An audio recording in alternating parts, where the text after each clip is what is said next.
Hi there, this is Gary Dranow from Park City, Utah. Welcome to the Gary Dranow Show, coming to you from YouTube and radio stations across the nation. Come hang out with me and my guests while we talk about music, life, and reality. Hey everyone, I'm Gary Dranow and welcome to the Gary Dranow Show. Today's episode is something truly special. We're joined by Dr. Salman Ahmad, or Dr. Sal for short, the founder of Dranow, who millions of fans can call the greatest Sufi rock band in history, along with his son Sherjan Ahmad, who plays guitar in Dranow and is an incredible Grammy-nominated music artist in his own right. And Sherjan has been on the show before, so he knows what we're doing. Today we're focusing on the present. The Ahmad family has just released a powerful new single, and the video title, There Is No One Else, or There's No One Else. It's a song that brings together music, faith, and family in a way that feels deeply personal and globally meaningful. From selling tens of millions of albums to performing at United Nations Nobel Peace Prize ceremonies, this is a story that changes lives. Guys, welcome to the show. Thank you, Gary. Thanks for having us. Thank you, Gary. Great to see you again. Always great to see you, Sherjan, and Dr. Sal. First, tell me, how did you get into medicine? And how did you go from medicine to being a rock star? Okay, so there's a backstory to that, Gary. So my dad, who used to work in the airlines, he was stationed. Which airlines? Because So, my wife's father worked in Saudia Air and other airlines when she was growing up. So what airline did your dad work at? so initially he got a job with Pakistan International Airlines, right? Uh-huh. And his first international posting was Washington, D.C. This is when I was 4 years old. And we lived in Virginia, Alexandria. I went to kindergarten there. And so fast forward to the 70s, he got a job with Kuwait Airways, right? And Uh-huh. and we were stationed. He was stationed here in New York, where we are now, Rockland County. And I went to junior high and high school here.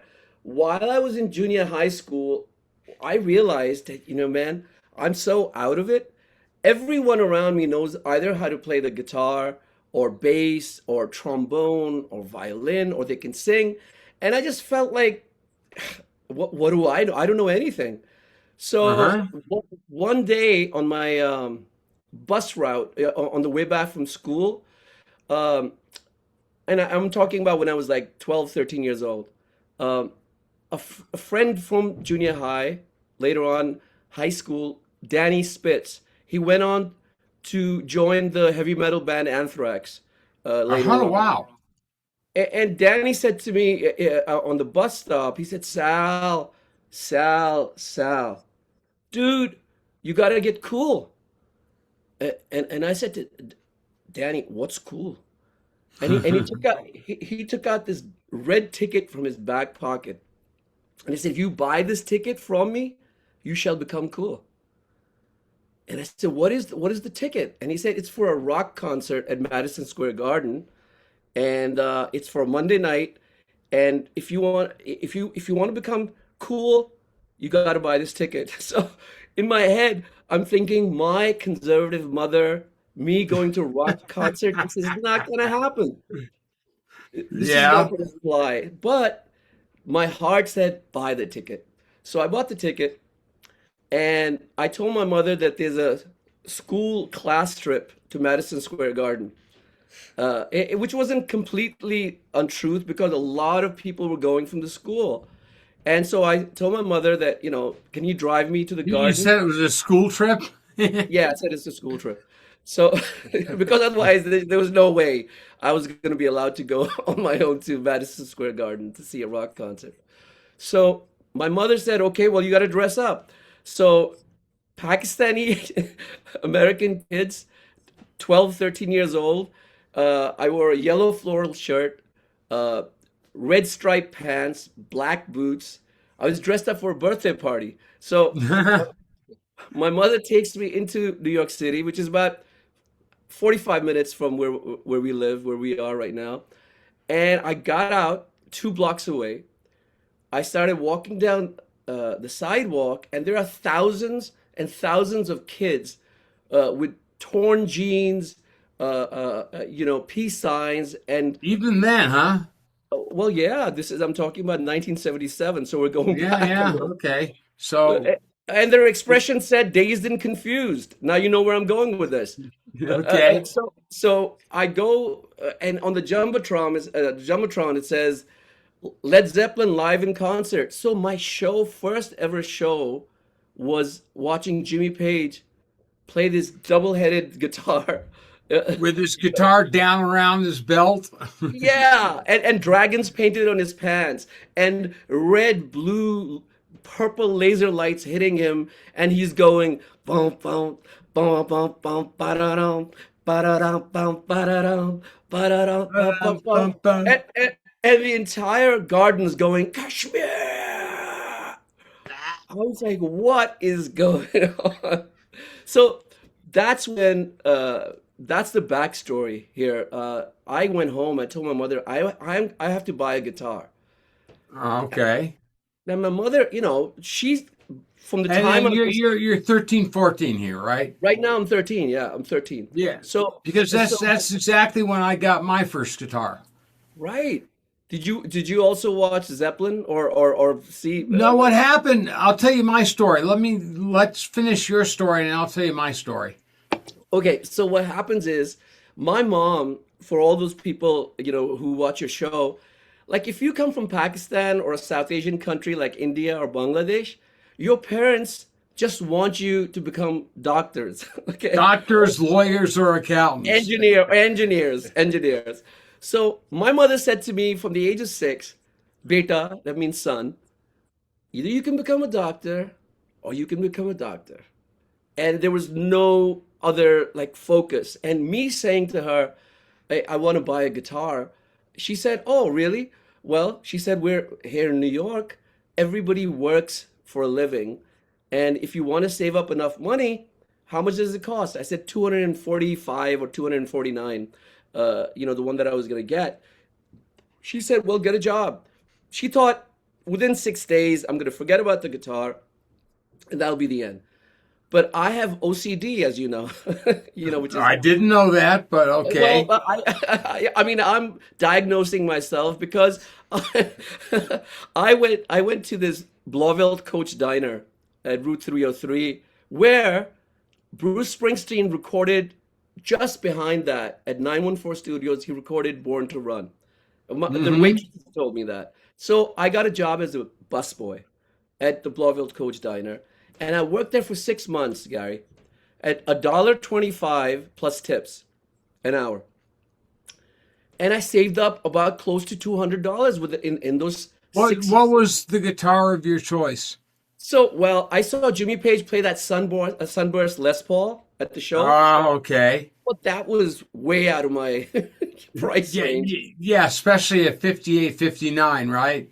Exactly. So I saw that, there was a Samash store in Paramus close by, on Route 4. And I saw that they were selling this copy of a Les Paul for 249, I think it was, or 245, I forget. But my mom was shocked that within 6 months I'd saved up $200. And she said, okay, listen, I'm going to put in the remaining and let's go buy you a guitar. So I went with my friend Paul Siegel.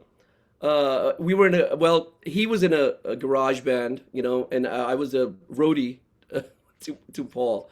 And so I said, Paul, will you come and, we'll go to Sam Ash. And that day, Gary, April 14th, same day as today, April 14th, Wow.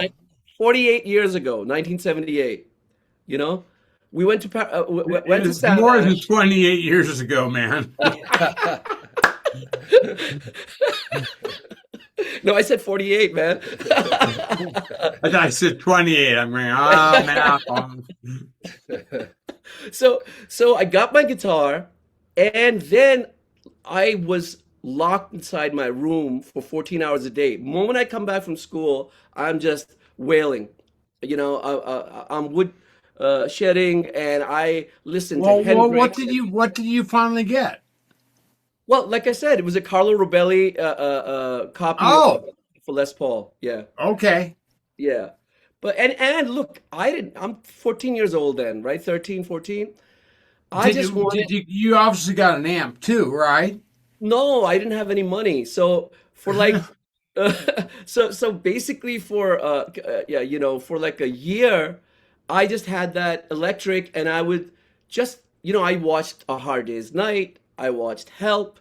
I watched the Hendrix film. That Voodoo Child, I think it was called, The and documentary. the documentary exactly, Yeah, right? yeah, yeah. And I fell in love with Jeff Beck, Blow by Blow, Oh Santana, my God. Abraxas, and that's all I did. Like I went completely intoxicated in love with the guitar and all of this guitar music, and I taught myself how to play. Uh, my friends, by the way, one of whom came to Pakistan, joined Junoon, Brian O'Connell, Right, excellent. right. I know the story. Yeah, excellent musician. Great guitar player. He plays bass in Junoon. And so once what happened, Gary, was that one of my uncles, who was like this big doctor, professor of surgery, he visited us in New York, and he came to me and he said, "Son, what are you going to do? After you get out of high school?" So there was a picture of Hendrix and the Beatles and Zeppelin in my room. I said, "Uncle, I want to be like these guys." So he went to my parents and he said, "You got to send him back to Pakistan right now, Oh God. because there's no rock music there." Right? Yeah, yeah. That's what he told my parents. There's no rock. He can't become a musician in Pakistan. So send him back, and I'll, because both him and the other uncle they were administrators in the King Edward Medical College. So, they're respected in society, and they wanted to save me from this evil of the guitar The and rock and roll.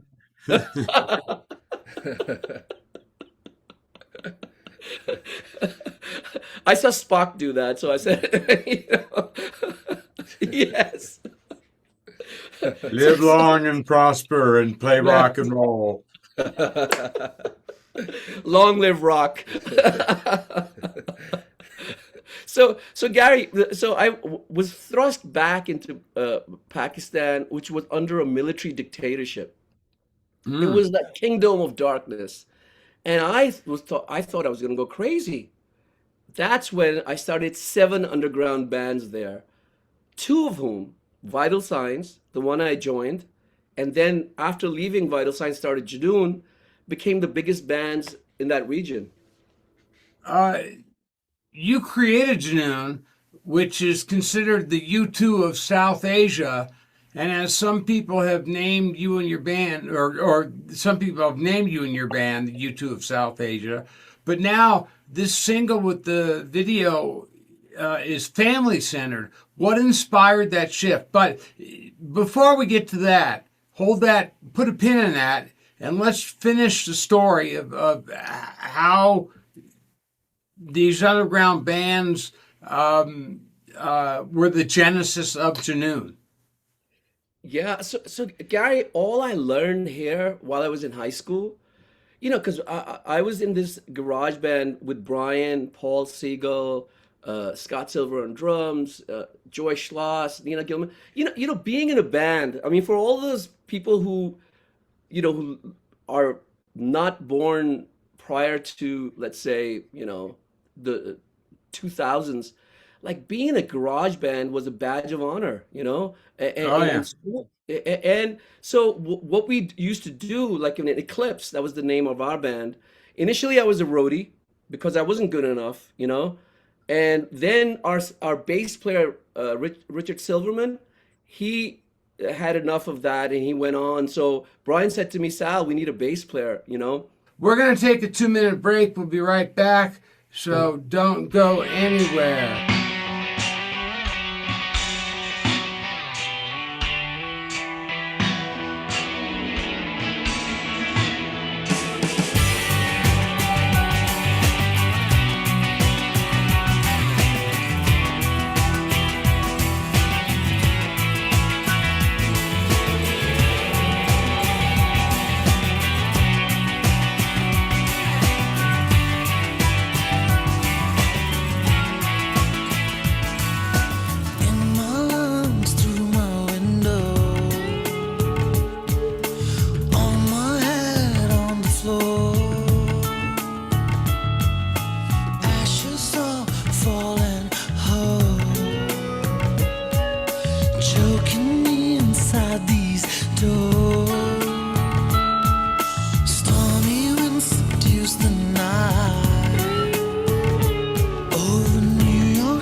You know, can you learn these songs in a night? And there were like 30 songs, which were the classic, you know, Aerosmith and Zeppelin and AC/DC. Oh, wow. And Dylan and all.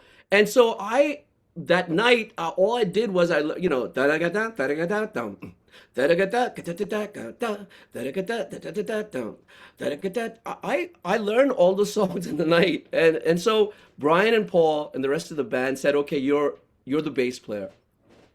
But when I joined the Clips, my love really was playing guitar, and I would just do that. So one day our keyboard player, Joy Schloss, she said, Sal, you know, in the last 6 months, you play much better guitar. And, you know, she said that away from the rest of the band, you should, you know, be the second guitar player, you know, not the bass player. And I said, well, I can't say that to Paul and Brian. They'll kick me out. So, so she said, okay, I'll do it. And so Joy went to them. She said, you know, Wait a minute. Who's Joy? Oh yeah. So she was our keyboard player and a very dear friend of mine. You know, from the beginning, like when we were okay. teenagers. And she was in the And band. this is still in the U.S., right? Oh yeah. So we're teenagers in a garage band called Eclipse, and we played at Joy's Sweet 16, and she showed me how to play on her Fender Rhodes piano. She played The Doors' "Riders in the Storm." Which I still perform to this day. Yeah, and My I said, bass wow. player loves the bass part of that. Yeah, Yeah. yeah. Riders on the Storm. Yeah. So she said, "Look, you know, I have a Fender Rhodes." I said, "Well, you're in the band then, okay? Because we need a keyboard player." And Joy, and there was another friend of ours, Nina Gilman. She was a singer. Anyway, we were singing in a band. It just was a great atmosphere of everybody getting together. You know what it is. You know, you've been in so many bands yourself. I have. And I discovered that this is what I really wanted to do as a teenager. You know, my heart said, this is it. This is my life. But then I would think, well, my parents are never going to allow me to become a musician. You know, they have these dreams for me becoming a doctor. So, all right, let's fast forward a minute. How do you get a medical degree being a rock and roller? I don't see how the two worlds connect. Okay, so it has to do with healing. I'm in med school in Lahore, right? The city I was born in. And because there was the military dictatorship, there wasn't nothing for young people to do. There was only one state TV channel and one state radio, and they Well, didn't that play sounds any. like hell. It was hell. It felt like hell. So, so what I did was I started 7 underground bands while I was in med school. Okay, we would hide. While in med school, you started 7 underground bands in Pakistan, a dictatorship. It was, and one of those bands. And I And was. wasn't that kind of dangerous? Yeah, man. I almost had like been killed by the extremists for playing that music, you know. Well, uh, uh, one of the bands was Vital Signs, right? And I was the only guitar player in a city, Lahore, where everybody like, they were doing MIDI music. Remember in the 80s, it was all sequenced music, right? Flock of seagulls. Exactly. Aha, for example, right? So Uh-huh. this band, Vital Signs, was inspired by the Flock of Seagulls and Depeche Mode and Aha. Uh-huh. They were really good. They had charisma, amazing charisma, but they didn't have a guitar player. So the lead singer, dear friend of mine, JJ, who sadly passed away in an air crash 2016, but Oh, he that's said to me, terrible, man. yeah, man, really, but he was a great singer, charismatic singer. He said to me, he said, Sal, look, you become a doctor already, right? Why do you want to play cricket? Because I loved playing cricket. I was very good at it, you know. It's The like world's most boring game.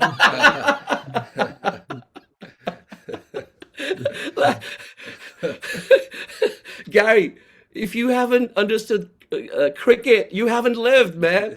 I swear to God, I don't get it. But anyway, Okay, so I'll come back. Put a pin on that. I'll come back to cricket later on. Let okay, me all finish right. this.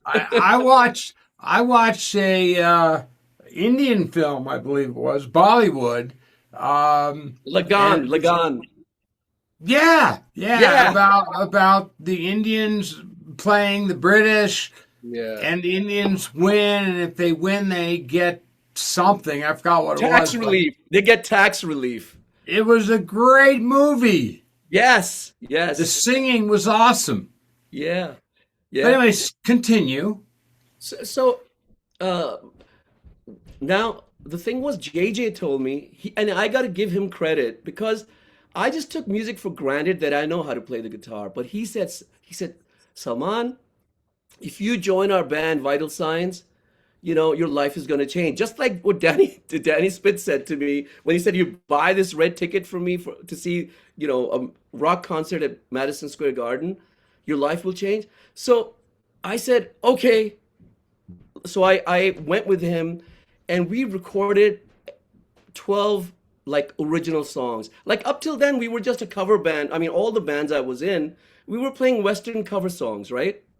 Uh-huh.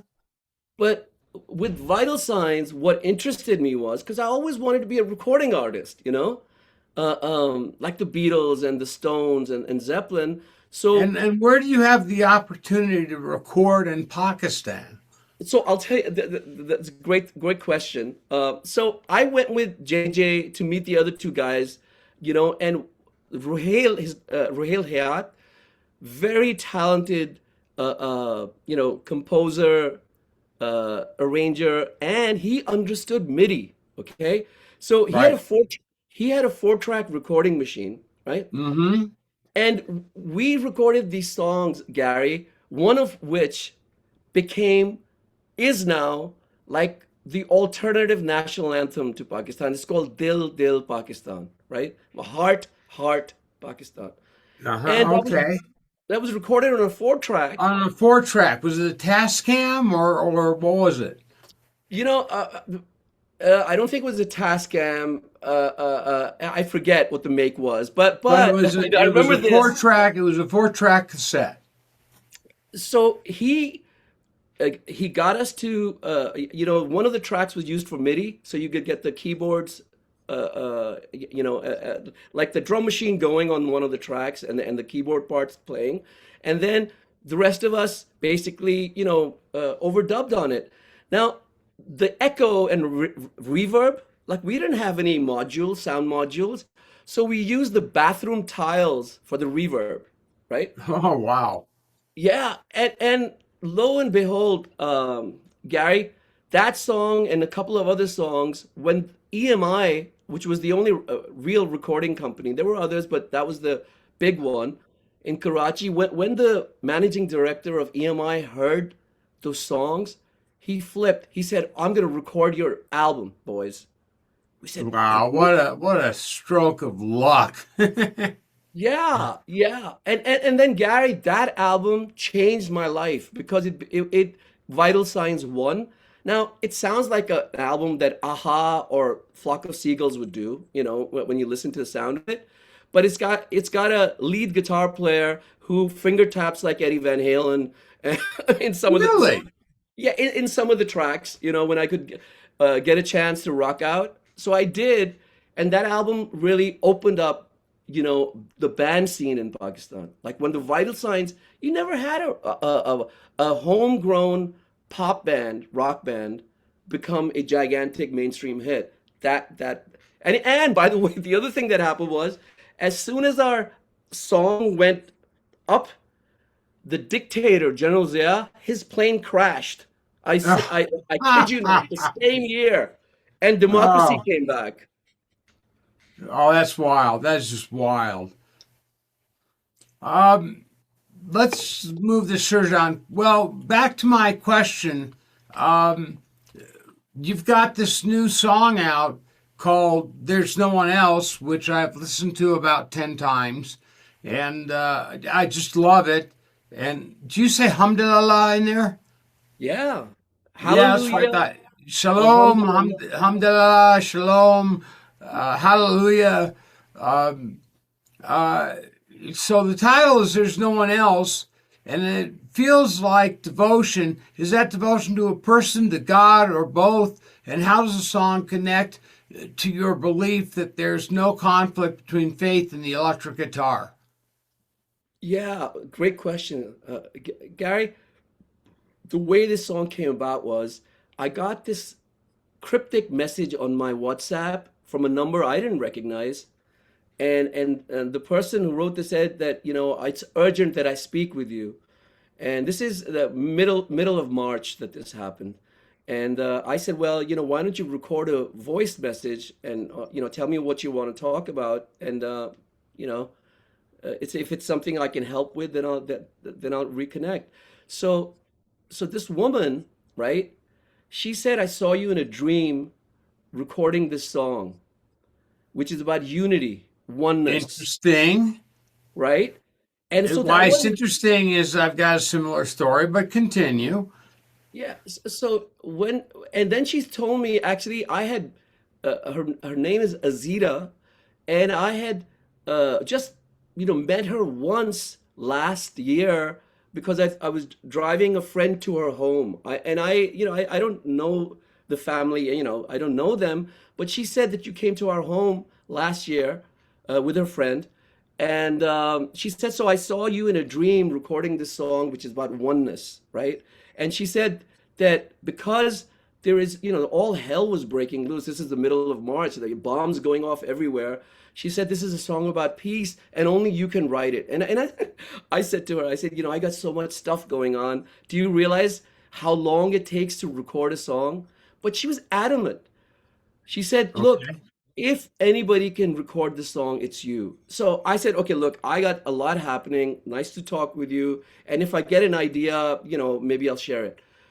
Following that conversation, Gary, this song just, it just came out. I had a dream the day before we went to the studio about us recording the song in the studio, and Okay.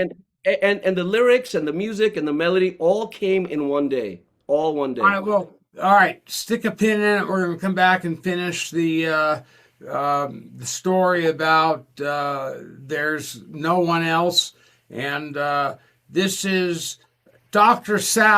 Salman Ahmad, and Sherjan Ahmad, who hasn't said a word yet. We'll get him talking. So we'll be back in just a minute.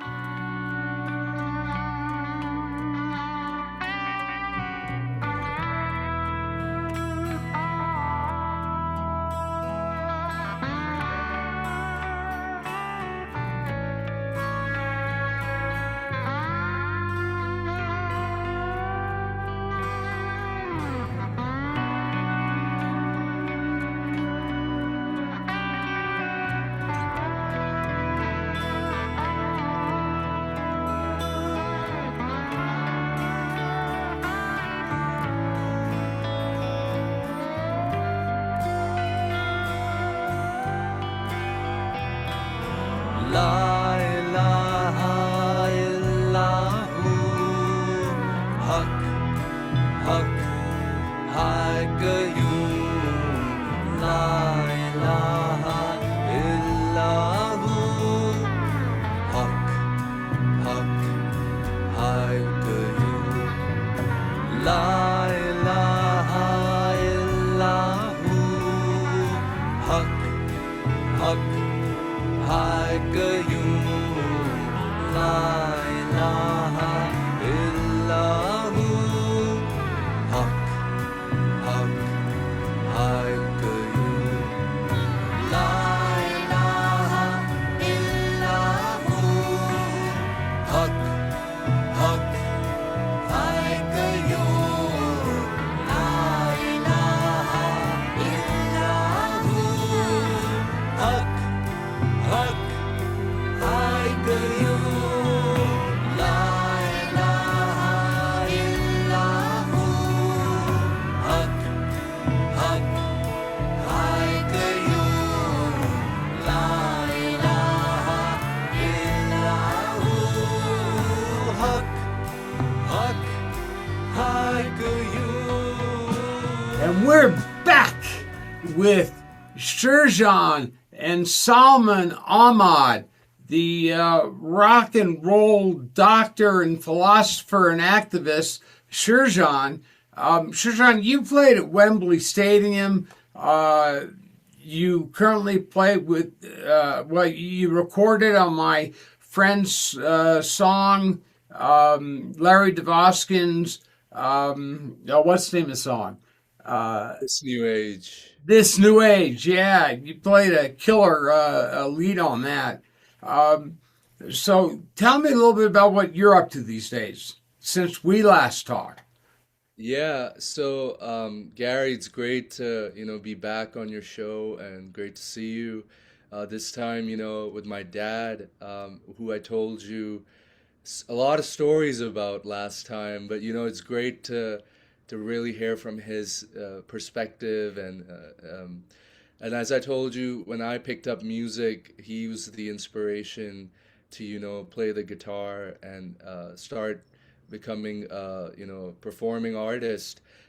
So I've been doing a lot of stuff these days, and one of the things is this new song, There's No One Else. So the song is about unity, faith, and love and peace, and I just want to like About all connect. the important things in life, by the way. Absolutely, yeah.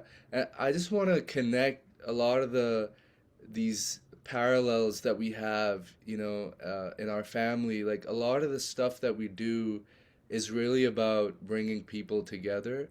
So in 2017, when I was in college, I believe you remember those elections that happened that divided the world. Right. So I organized a unity concert in Nyack at the First Reformed Church, and it was getting all these musicians from the area to come together. Was Peter Gabriel in that? not at this show. This was more Okay. like a local community show. But what we Okay. were trying to show was that despite your, views and uh, beliefs, you can come together, and music is the best way to do that.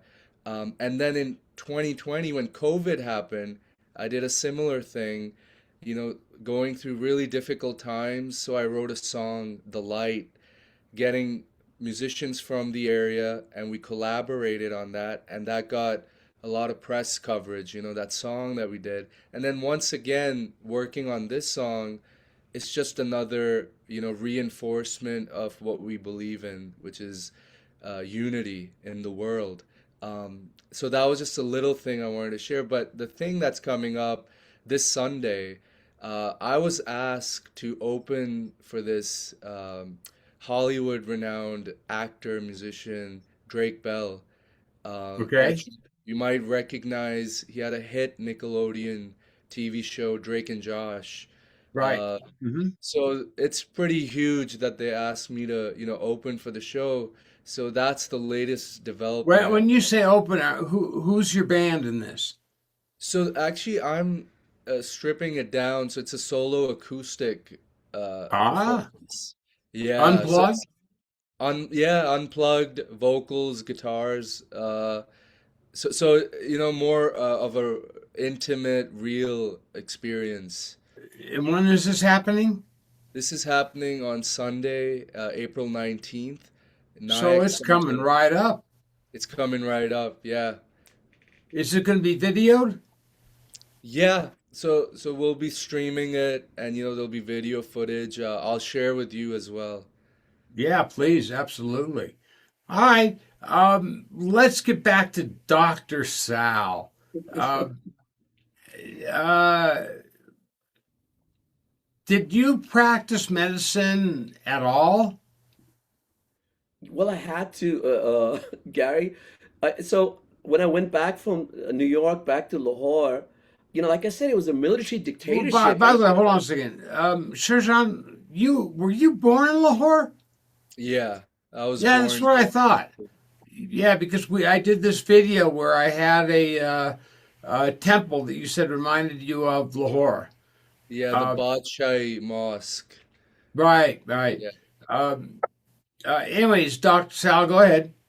Yeah, so Gary, when I went back, I was 17, and this is like, if you saw Lagan, the Bollywood film, right? Uh, Yeah, yeah. so any other Bollywood film, if you see guy goes to a wedding, he sees the girl, they fall in love, right? Right, So right. that's what happened. At age 17, I went to my uncle's wedding, and I saw this girl there, and love at first sight, right? So Okay. Dr. Sabina, who's Sherjan's mom, she was there. She was singing, and she was singing really well. And then I said, "Wow, I haven't seen anybody sing like that before." And so I'm like I said, OCD. I told my parents I want to marry this girl. She said, "You're 17 years old. You can't marry a girl that's 17." I said, "Why not?" Said, "No, well, I said at least you have to take the proposal." So I said, "Come with me to their home." So my mom and my So aunt, this was almost an arranged marriage well, you have to take by you, by you.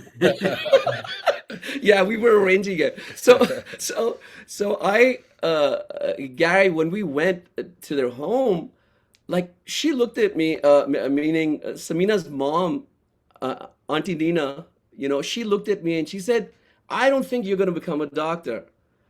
I said, "No, I'm in first year of med school." She said, "Well, if you want my daughter Samina's hand, you have to show me a medical degree."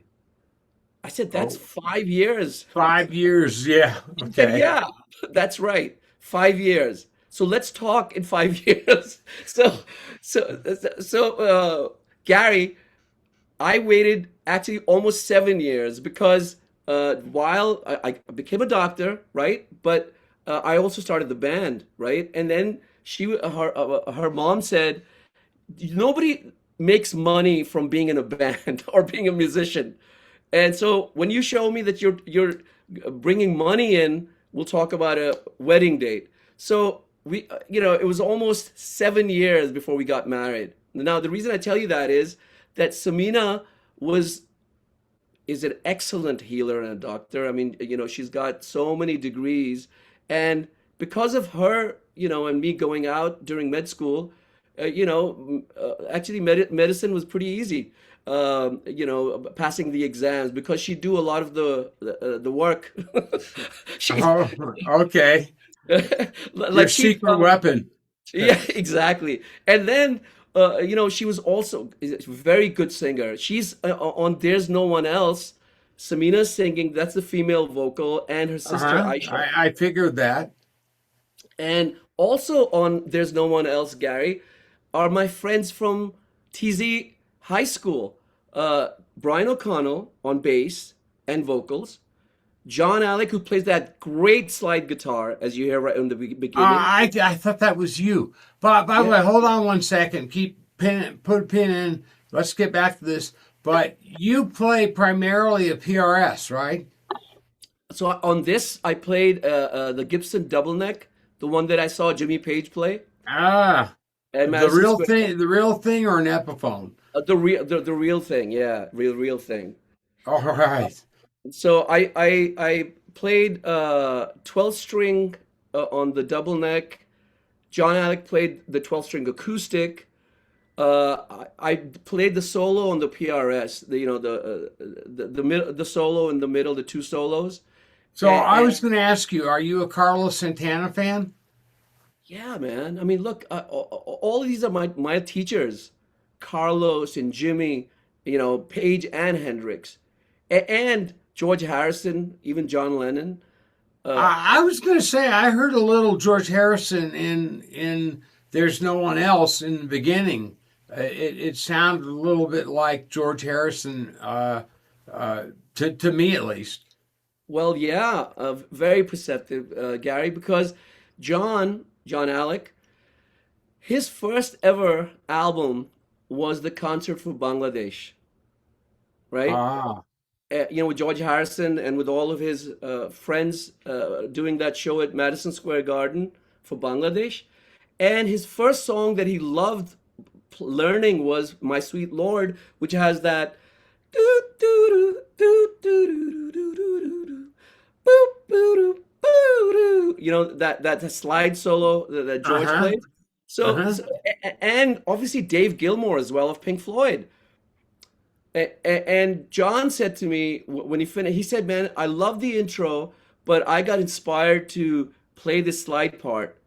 See if you like it." And when I heard it, Gary, it gave me goosebumps. You know, Uh-huh. the way it opens up over that B minor, E major, D, A, G7 opening, it just gives me goosebumps because we grew up on these bands, Pink Floyd and Beatles and Stones. So you hear classic rock, blues, gospel, Qawwali music, Nusrat Fateh Ali Khan, right? Mm-hmm. And Jeff Buckley, who was a great fan of Nusrat Fateh Ali Khan, Peter Gabriel, who I performed with, Sherjan was also on that film soundtrack with Peter Gabriel, right? Open Your Eyes.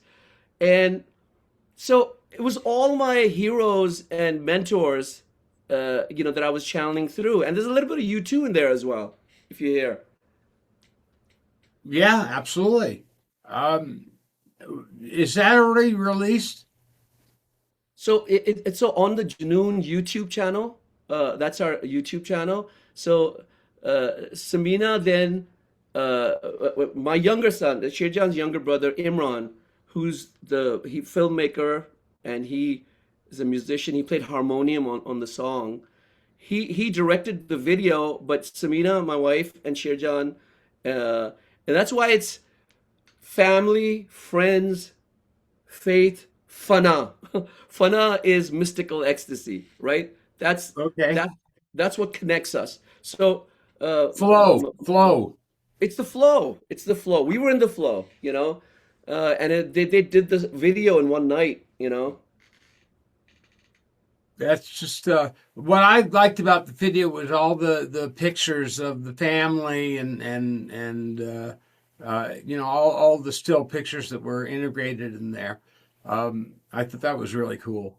Thank you. Uh, It's a journey. so when you're creating music together, you and Sherjan, are you father and son, just two artists playing music, or both, or who is the boss? So Sherjan, I'll tell this little story, and you can. So, in, when Sherjan was 8 years old, okay. First of all, Gary, when my band Junoon, was perform like we practice at the house, he was 3 or 4 years old. He'd have this little toy Toy guitar, guitar. right? Yeah. And he would just stand looking through the glass at us playing, and like he was just like air banding, like what we always we all did. We used to air band, and my younger Imran also. Uh, then exactly.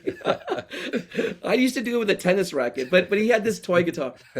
But we went. The family went to Disney when he was 8. We went to Disneyland, right? Yeah. In Florida. Is that Disney World or Disney Disneyland? World. Disney World, yeah. Yeah. So there was this roller coaster there, and I tell Sherjan, "Hey, let's go on the roller coaster." And he said, "No, I'm not going. I'm not going on the roller coaster." I said, "Come on, it'll be fun." So for 3 days, we were there for a week. For 3 days, he just would not go on that roller coaster. And I said, "Look, it's you. You know what Nelson Mandela said? Courage is not the absence of fear; it's the triumph over it." Okay. Uh-huh. And so 3 days he said no, no, no, and on the fourth day he went on himself on that roller coaster alone, right? Was it Space Mountain? Well, what was it? Yeah, I think it was Space Mountain. Okay. Yeah, it freaked me out. Coolest one of all, I think. Yeah. And The, so the only Gary, one, the only one that's a little cooler is Disneyland is the Matterhorn. Oh yeah, yeah. yeah, and Gary, he was on it alone after 3 days of saying, "I'm not never gonna go," right? And then And I then he asked got him, hooked. and then he went on there on the roller coaster, and he wouldn't want to come off, right? And and so I said to him, I said, "What happened?" And he just said that I just did it, you know? And so why I tell you that story is all through the years, basically that's what he's done with his music. You want to Yeah. The same, like the story you just mentioned, like of fear. Like many times in this field of music, and I'm sure you know this too, Gary, you get a lot of nerves and doubts, whether you're trying to pursue something. But I've over the years practiced and trained myself to take the initiative despite the fear, coming, and whether that's putting out a song, writing a song, or going on a stage and playing for a crowd. Like many times the voice in your head tries to pull you back, but I realize if you just ignore it and go forward, you overcome it. Yeah, that's true courage there, Sharon. Thank you. Thank you. Sharon, do you ever have a musical idea that challenges your father? So yeah, so this is a cool story. So when I go into the studio and I write my music and my songs, it'll just be like off of like what I'm feeling or what feels authentic to me. So I'll definitely play him my ideas and demos. And the great thing about him is very supportive in the sense that obviously he'll give his honest, criticism and input, but he'll never tell you like you should change this or because he wants you to kind of have your own voice, your authentic voice. And I think many times I've shared ideas with him where he, really loves the foundation of the idea, and but I, it's just like sort of like working with each other that way, back and forth. That's To illustrate, Gary, to illustrate that, we did a song with Peter Yeah. Gabriel called "Open Your Eyes" for this okay. film, this HBO film, and I had the song. And Sherjan put this amazing. I mean, if you go to the Junoon YouTube channel, you can listen to it. There's two versions of it. Open Your Eyes. He put this beautiful bed of like orchestral bed, you know, which Peter loved, so I realized, look, the DNA is really important because we all come from the same tree. If you saw in the video also, there's no one else, that apple falling from the tree, That beautiful apple that turns into the red ball. so so he's just connected to that same tree, and it's a tree of music, where when I play guitar, all my mentors, Santana and Page and Beck, Hendrix, all of those guys are teaching me, Sal, do this, play this riff, Gilmore, and the great thing, and I would say to your viewers also, start a band. You know, Yeah. What are you doing? Start a band. start a band. Get And together then with and people, then get your jam. music on Spotify for 0.004, which is the song I just wrote.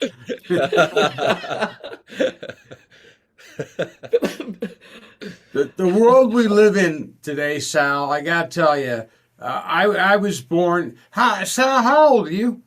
So I'm 62, man. I can't believe you're 10 years younger than me. Well, you And don't. and I was born 10 years too late for the music industry.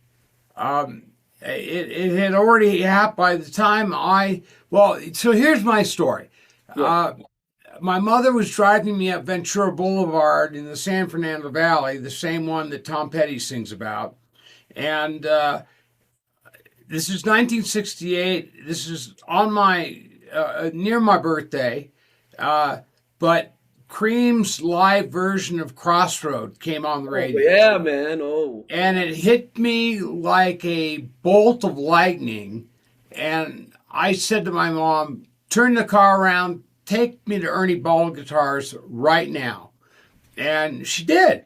And we walked in Ernie Ball's guitar, and the salesman, and I'm 13, I think, and the salesman pulls off the wall a 1967 Olympic white Stratocaster, and I didn't know it at the time, but it was painted over tobacco sunbursts. And they did that because it cured better. Just during 67, 68, they did it. And anyways, the guy said to me, this is the guitar for you. Don't ever sell this guitar or I will not sell it to you. And I still have it. And I got a Champ Super Amp. And that's what really started me. And I discovered Hendrix within days of me getting Disraeli gears and Wheels of Fire, and I got the Are You Experienced just about the same time. So Gary, the Crossroads, that live version. yeah, So when I joined the garage band Eclipse, the 30 songs that Brian gave me, he said, Sal, learn the bass on this. Well, Jack Bruce's bass on that live Crossroads. fretless Oh, bass. man. Yeah, so I,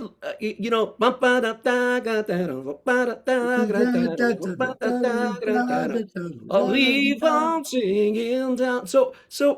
I learned that Jack Bruce bass, and Brian played that Clapton solo note for note, on his Yeah, I do the on same his thing. Strat. And then Ginger Baker, so we grew up what you're saying, when you listen to that in the car with your mother, that's the music that it just electrifies you, and you want to go and learn where did that music come from. That's the Well, what thing. amazes me is that you're 10 years younger than me, and the same music that I grew up with, you did too.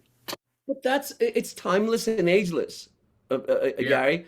That music is never. The Beatles are always going to be great, you know. Uh-huh. Pink Floyd, the Stones, Led Zeppelin, uh, Janoon. Janoon. Uh, Wait, there's three fingers up. Okay. All right, we got to take a 2-minute break. We'll be right back with Sherjan and Dr. Sal Ahmad. Be right back. I have with me Pandit Samir Chatterjee from Calcutta, India. And we're gonna do a musical conversation called Jugalbandi.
We're back with Sal and Sherjan Ahmad, the father and son rock and roll duo that has shake the world up.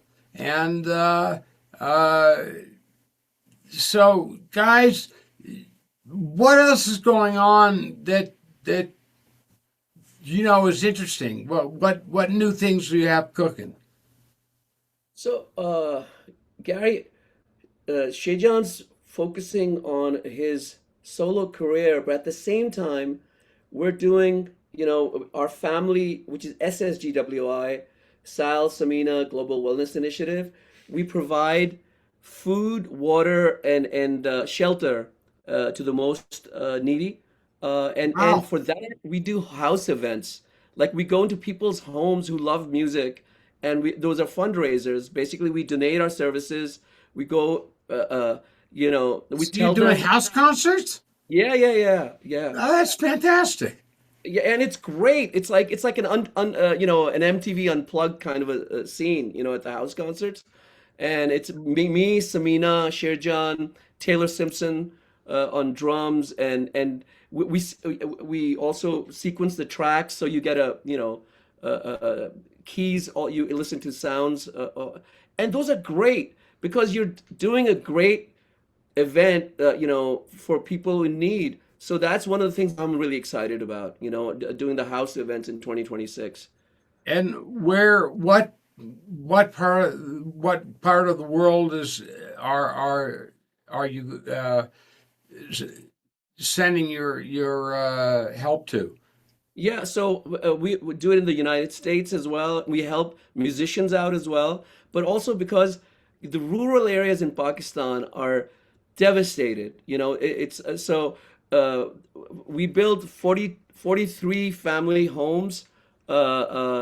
We provide hand pumps because there's no clean water. So water and also nutrition, food, because 50% of the kids, like infants, have stunted growth because they don't get to eat at all. In So Pakistan. yeah, in Pakistan, yeah, yeah. But we're also expanding anywhere, Bangladesh, India. That's what our goal and vision is. But up till now, a lot of that is in the rural areas of Pakistan, and that's what I tell my boys. How, Sherjan, go ahead. yeah, I said, look, man, it's all cool to be a rock star and do the thing, but you got to give back, because that is what keeps you together inside who you are. Remain authentic to why did I pick up the guitar?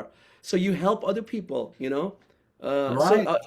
2026, uh, uh, I learned, John Lennon, like John Lennon, out of the Beatles was the most, he was an activist, and, his Give Peace a Chance and Imagine, and him and Yoko did a lot of good.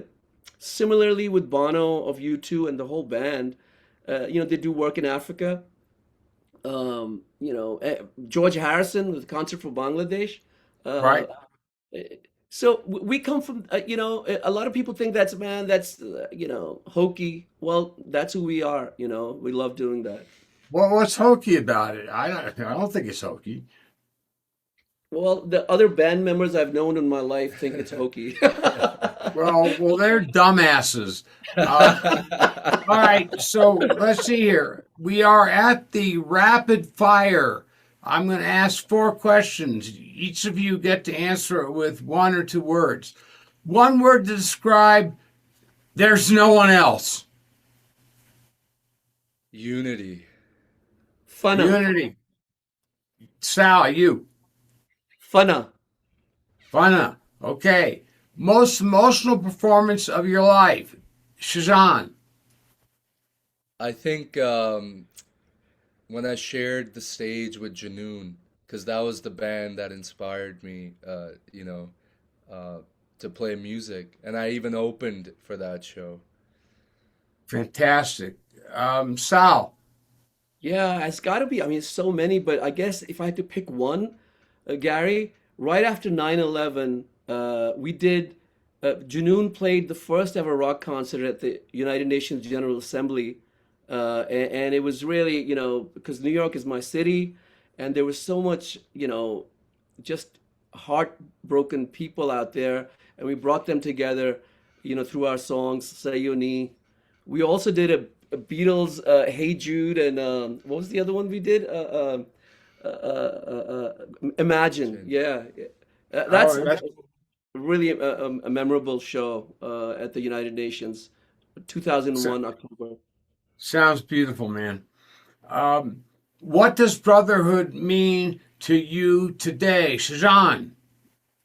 I think it's necessary to have it, because in the world we live in, there's a lot of isolation, divisions. So it's important to keep connected with people and the world. Oh, and I got one question I'm going to ask after we get done with rapid fire. Dr. Sal, what does brotherhood mean to you today? Yeah, so Gary, my story is I went to school here at TZ High School, and my best friends, John, Alec, and Brian, I invited them to Pakistan, and we made music together. His friend Taylor Simpson from TZ High School also came to Pakistan to play drums for Junoon, and he got married to a Pakistani girl. That's what brotherhood is. All right. All right. If Janoon started today, what would be different? Dr. Sal. If it started today, we'd be losers. Shazan. Honestly, I think they'd be great because the music is great. Got it. All right. Guys, tell me about the current relationship between India and Pakistan. Yeah, well, Gary, 1947, the British India which was, the British Empire's jewel. Colonial. Right. Colonial India was divided, partitioned into India and Pakistan. And so since then, and now there's another nation which has come out of that. East Pakistan became Bangladesh. And there are a lot of wars. Both countries, India and Pakistan, are nuclear armed. 3 wars, a lot of hatred, But when I toured, Brothers, why? because the politicians divide and rule. It's the same strategy that the British used, divide and rule, pit one against the other. But when I went to India, and by the way, my mom was born in India, Patiala, right? I made a song about, it's called Ghum Tana. It's on the Junoon YouTube. Rumtana, I know it. Yeah, so I have such great friends from all walks of life in India, and the people on the street, the majority want to live in coexistence. Similarly in Pakistan. So my vision, and I've written my book in which I tell this story, that if the politicians and the generals and the armies just took a back seat and allowed artists to bring people together, you wouldn't have these wars. You wouldn't have these nuclear, You might not even have borders, Well, look, Europe, you get the countries, but they, one country, from one country to the other, nobody's got a gun to your head that, No, and you cross from one to the other seamlessly. All right, we have burned up our time, guys. It's been wonderful. This is the Gary Dranow Show. We will put links to Junoon and Sherjan in the description of this video. Please leave a comment. Sherjan and Sal, please have your fans come up and comment on the video. That gets more engagement for YouTube. And we'll see you next time. Guys, stay with me for a minute.